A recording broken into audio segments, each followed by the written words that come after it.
Hi everybody, it's Annabelle from ReadandGeek, and I know it's been a minute. Welcome back, and if you're new, welcome. I definitely have a consistent uploading schedule. That's what everybody loves about me. Okay, listen, so clearly it's been a minute. I've just not been in a uploading mood, but you know what I have been in the mood for? Shopping. Shopping of all kinds. Book hauls, makeup hauls, a brand new chair. I actually bought this like in mid-July and it finally got here today. And the assembly was a pain in the ass, but I love it. She doesn't squeak.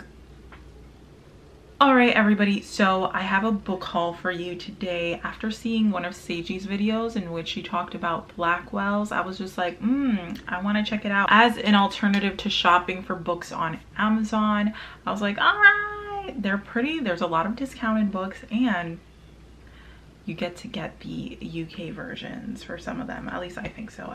I believe. On that note, they did try me with one of the books I bought, and I'll show you in a minute. I think that's the first book I am going to share with you guys today. I have about like 13 books I bought off of Blackwells, and a lot of them are of the spooky variety. We have a few fantasy, maybe one or two sci-fi. There's quite a few like dystopian in there. And I believe I only have one contemporary book.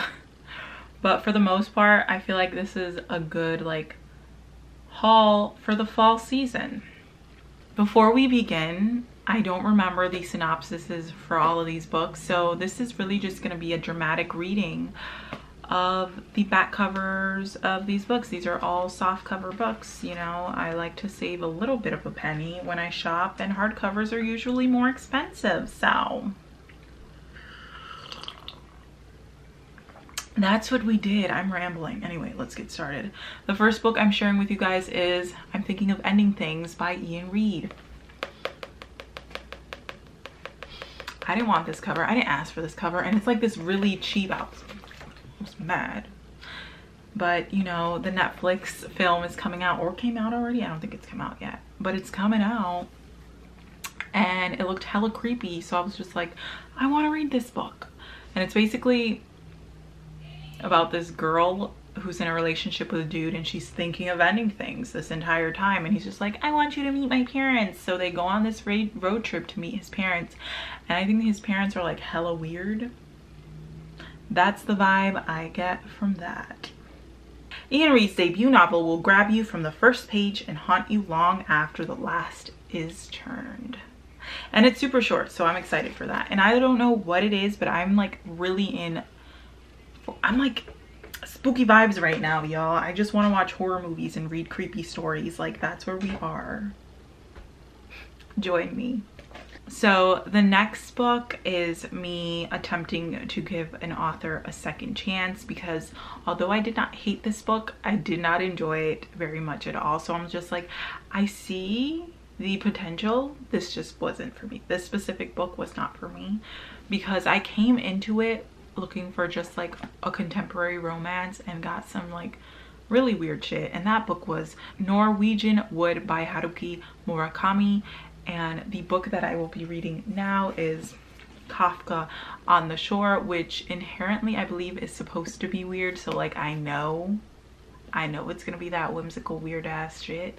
So let me read the back, because I don't feel like I can properly describe this synopsis for you guys. Kafka Tamura runs away from home at 15 under the shadow of his father's dark prophecy. The aging Nakada, tracker of lost cats who never recovered from a bizarre childhood affliction, finds his pleasantly simplified life suddenly turned upside down.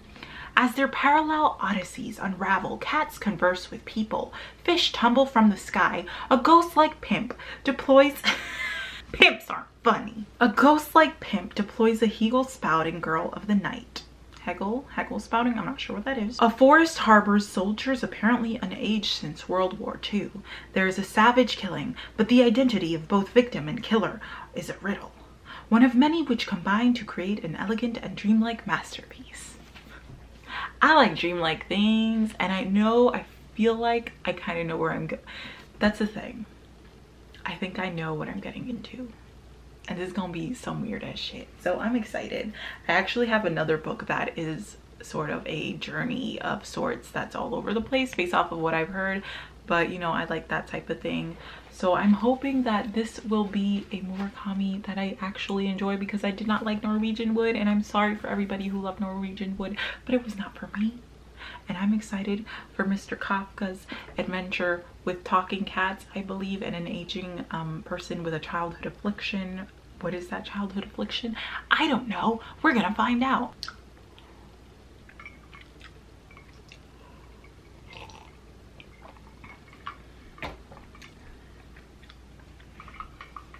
Okay, so the next one, I have no idea what it's about. So we're reading the back cover. Based off of it, this is The Silent Companions by Laura Purcell. It feels like a gothic horror, which I think after reading Mexican Gothic, I'm like totally in the vibe for. So let's see what this is about. Dramatic reading time. Hold up. We need a... What, that throat? Newly married, newly widowed Elsie is sent to see... Damn! Did she kill him? Newly married, newly widowed Elsie is sent to see out her pregnancy at her late husband's crumbling country estate, The Bridge. With her new servants resentful and local villagers actively hostile, Elsie only has her husband's awkward cousin for company. Or so she thinks, for inside her new home lies a mysterious wooden figure, a silent companion that bears an unsettling resemblance to Elsie herself. That sounds creepy as hell. A doll that looks like you? That's creepy. And I'm kind of excited. Anyway, so that is The Silent Companions. So there must be more than one wooden doll. I'm excited. Ooh, we got a lot of spooks today. So this book was first published in 1959, and it would be like one of the oldest books I read for fun, because you know I don't be reading classics like that, sorry. And it is Barbara Cummins' The Vet's Daughter. I just really like this cover. Can you see that? It's a levitating girl. So I don't know, are we getting possession? I don't know. This is where we go on Goodreads to get a freaking synopsis, because I'm a pain in the ass. The vet lives with his bedridden wife and shy daughter Alice in a sinister London suburb. He works constantly captive to a strange private fury and threats his family with brutality and contempt. After his wife's death, the vet takes up with a crass, needling woman who tries to refashion Alice in her own image. Ooh. I'm gonna love to hate that woman. And yet as Alice retreats ever deeper into a dream world, she discovers an extraordinary secret power of her own, harrowing and haunting like an unexpected cross between Flannery O'Connor and Stephen King. The Vet's Daughter is a story of outraged innocence that culminates in a scene of appalling triumph. She's gonna kill that woman. I don't know. This is one of those other weird books that I'm just like really excited for. And it's short. I need short books these days because we're not doing too good. So this one is, okay, I am somebody who really likes like very like atmospheric and beautiful writing, almost like whimsical stuff going on as well. So, you know, I had to pick this one up, and it is The Starless C by Erin Morgenstern. I know Monet loves this book, and I trust. I'm gonna read the back of this one because it's like a whole other freaking convoluted ass mess, like Kafka on the Shore, that I don't really know if I can really describe to you because I don't remember. Are you lost or are you exploring? When Zachary Rollins stumbles across a mysterious library book containing details from his own life among its pages, it leads him on a quest unlike any other. Following the clues inside, he is guided to a masquerade party, a dangerous secret club, and finally to a labyrinth filled with stories, hidden far beneath the surface of the earth. What? That sounds like a fun ride. But when the labyrinth is threatened, Zachary must race through its twisting tunnels and crowded ballrooms, searching for the end of his story. And that is The Starless C. Also, this is the paperback version from the UK. Anyway, I'm super excited to read the Starless C finally. I've been meaning to read Erin Morgenstern's work. I've never read The Night Circus. Maybe at some point we'll get to that, but this is the one I really wanted to get to, so we have it. So the next one is like a zombie apocalypse type of read, and it is Survivor Song by Paul Tremblay. I have read A Head Full of Ghosts. Yes, A Head Full of Ghosts from him, and I really enjoyed that. It's obviously a different story. It's a possession story, but from that alone I can tell that I like his writing style. But I'm going to read the synopsis off of this too because I don't remember everything. When it happens quickly. Ooh, that being said, this is like so relevant right now because of the pandemic. This is a pandemic book. I actually have a few. Do I have a few? I do have a few. When it happens quickly. New England is locked down, a strict curfew the only way to stem the wildfire spread of a rabies-like virus. The hospitals cannot cope with the infected.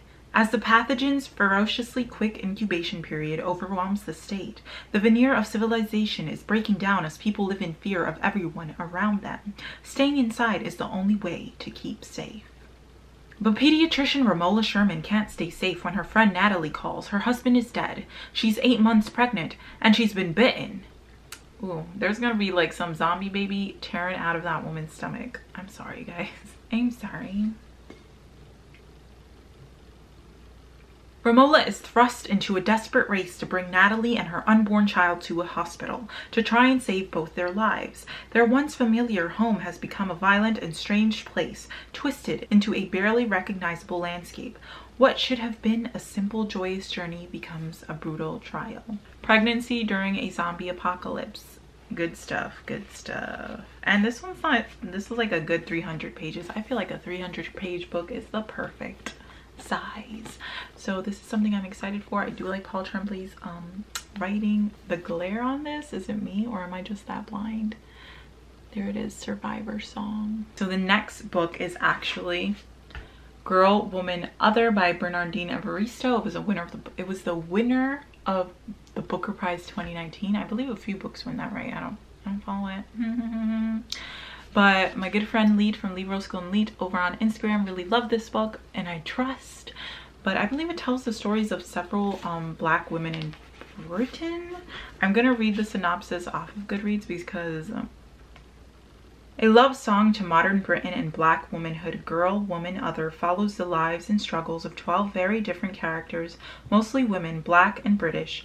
They tell the stories of their families, friends, and lovers across the country and through the years. I feel like I'm really gonna love this because I love those stories that sort of span years and follow characters, and I feel like it's very more so character driven. Like Cantoras almost is what I think of. So, you know,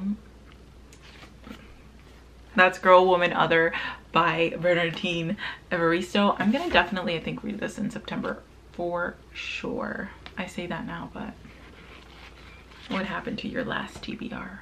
Changing it up again. I can't even remember why I've been wanting this book for so long, but I saw this book a while ago. Didn't remember what it was about. Saw it on Blackwells and was just like, click, that's what we want. And it is To Be Taught a Fortunate by Becky Chambers, and a few people over on Instagram have told me that this is a really good pick. In the future, instead of terraforming planets to sustain human life, explorers of the galaxy transform themselves. At the turn of the 22nd century, scientists make a breakthrough in human spaceflight. Through a revolutionary method known as somoforming, astronauts can survive in hostile environments off Earth using synthetic biological supplementations. With a fragile body no longer a limiting factor, human beings are at last able to explore exoplanets long suspected to harbor life. Ariadne is one such explorer. On a mission to ecologically survey 4 habitable worlds 15 light years from Earth, she and her fellow crewmates sleep while in transit and wake each time with different features. But as they shift through both form and time, life back on Earth has also changed. Faced with the possibility of returning to a planet that has forgotten those who have left, Ariadne begins to chronicle the wonders and dangers of her journey, in the hope that someone back home is still listening. But yes, this is short, sweet science fiction, and I've heard so many good things, so To Be Taught If Fortunate by Becky Chambers. And you know what? Mori was talking about how ugly sci-fi books are, but I like this cover very much. It's simplistic yet beautiful. So, you know, they're not all hideous.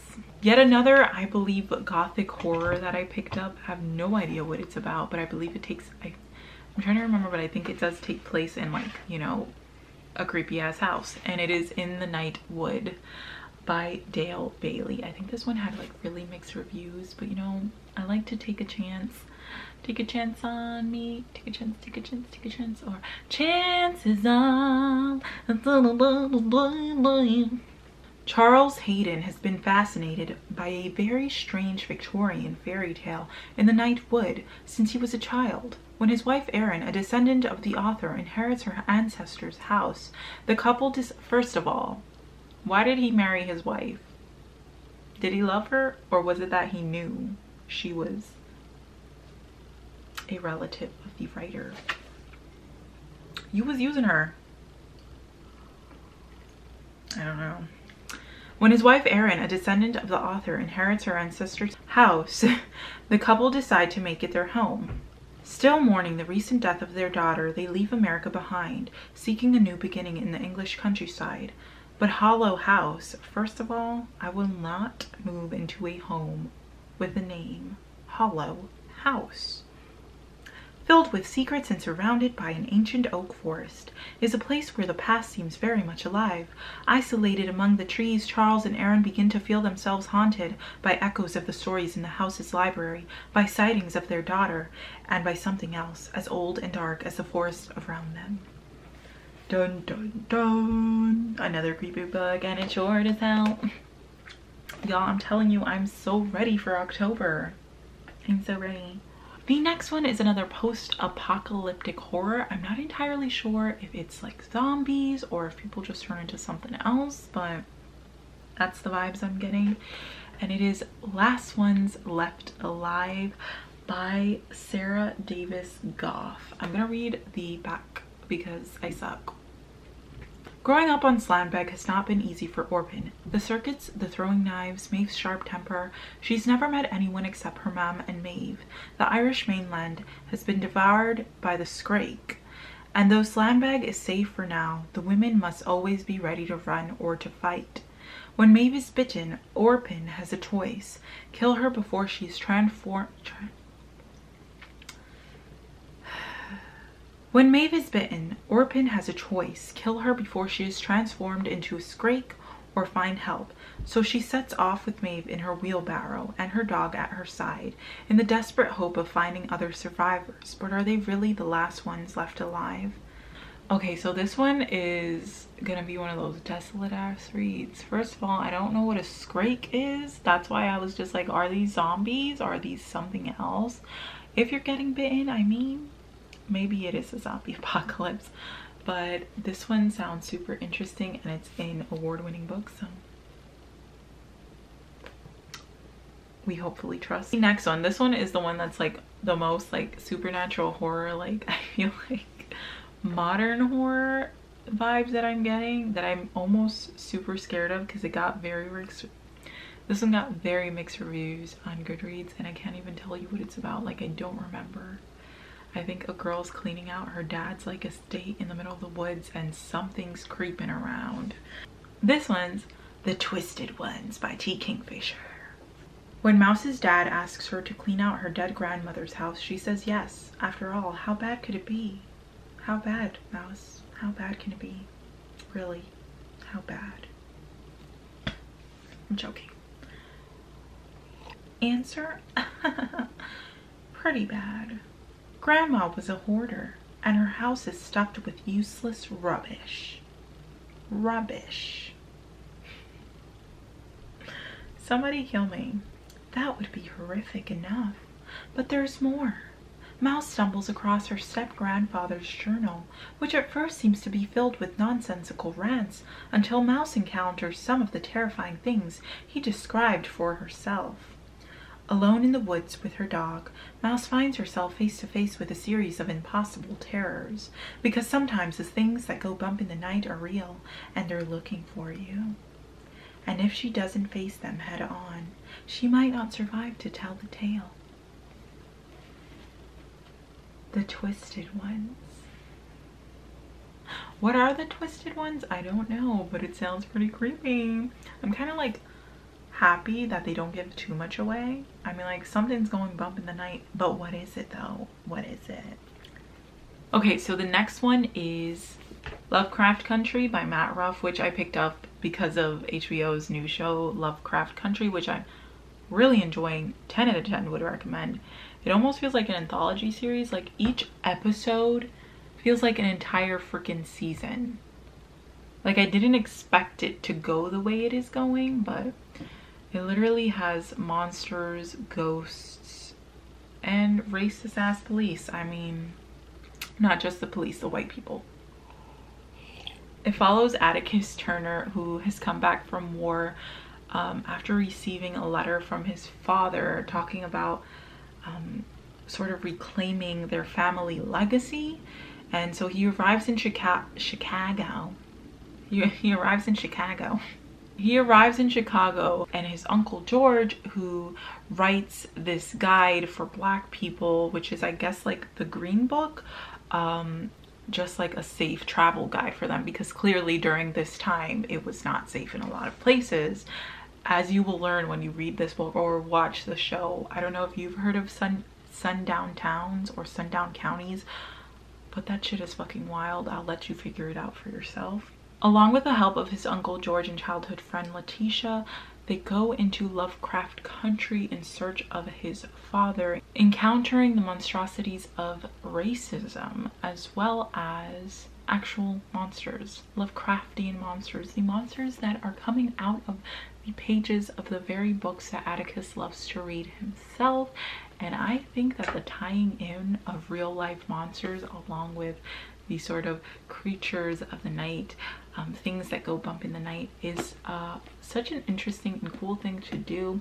And so far I'm really enjoying the show, and I think I'm gonna enjoy the book as well. But yeah, I'm super excited to read that as well as to continue watching the show. Be sure to go watch that show, go support it, check it out. I swear to God, like, it's just the first episode, what a way to start a season, was mind-blowing. I was literally running around my room yelling, like my heart rate was going up, like, oh my god, I say like a lot, but yo, that episode 1, ooh, intense. Well, everybody, that is it. I hope you enjoyed this video. Did you see any books you like? Have you read any of these books? Do you think you want to buy one of these books? Maybe check it out from your library. I don't know. Let me know which one of these are you super duper excited for. Yeah, that's it. I promise I will make myself seen more often in the month of September and so on. I already have some stuff planned. But I will see you guys next time. Be sure to like, comment, and subscribe. Wait, I really don't have an outro. Anyway, thanks for watching, and I'll see you guys next time. Ariadne. I